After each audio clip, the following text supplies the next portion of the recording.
Bonjour à tous.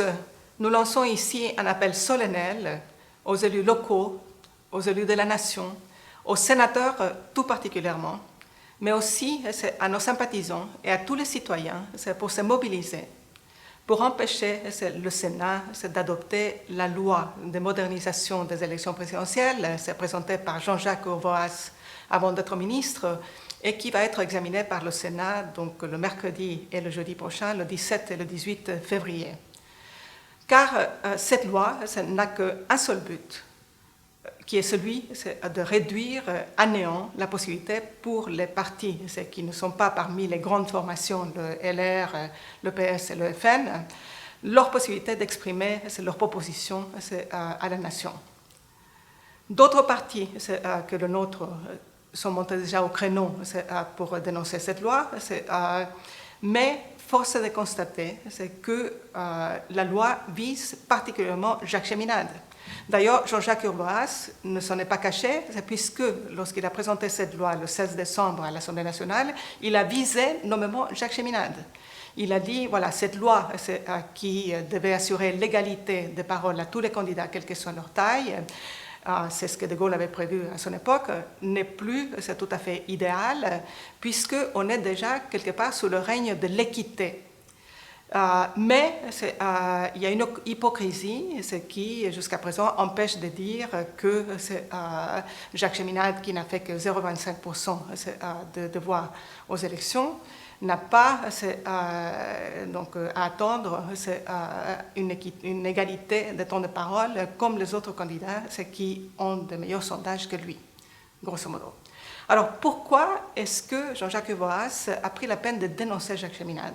Et c'est là où les choses sont importantes.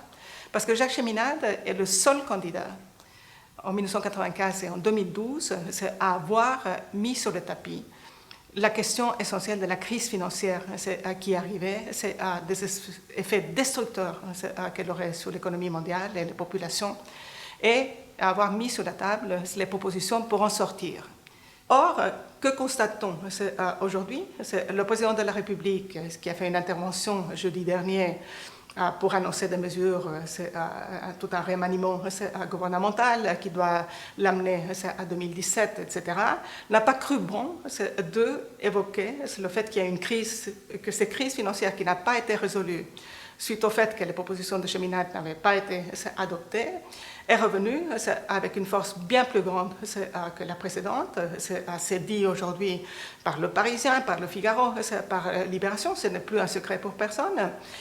Et dans cette situation-là, ce président qui veut empêcher Jacques Cheminade d'avoir la parole aux prochaines élections présidentielles ou réduire ce temps de parole à néant, n'a pas cru bon d'évoquer ce sujet d'une gravité extrême lors de sa conférence de presse d'il y a une semaine.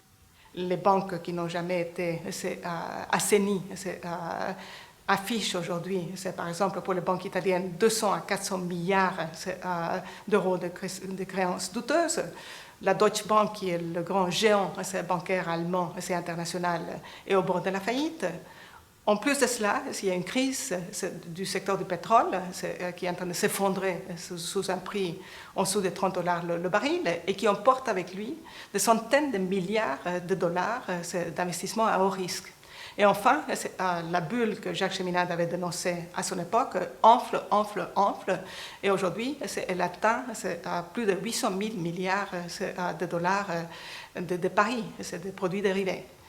Donc, face à cette situation, nous demandons aux sénateurs de ne pas adopter cette loi qui réduirait le temps de parole de Jacques Cheminade à néant, de laisser les candidats d'autres formations, et en particulier Jacques Cheminade, exprimer pleinement ses analyses et ses propositions à la nation. Et juste pour vous rappeler ce que Jacques Cheminade avait dit, c'est pour confirmer ce que je viens de dire, je lis ici ce qu'il avait dit. Nous vivons dans un monde de spéculation insensée sur les produits dérivés où l'on peut miser jusqu'à 100 fois ce qu'on a.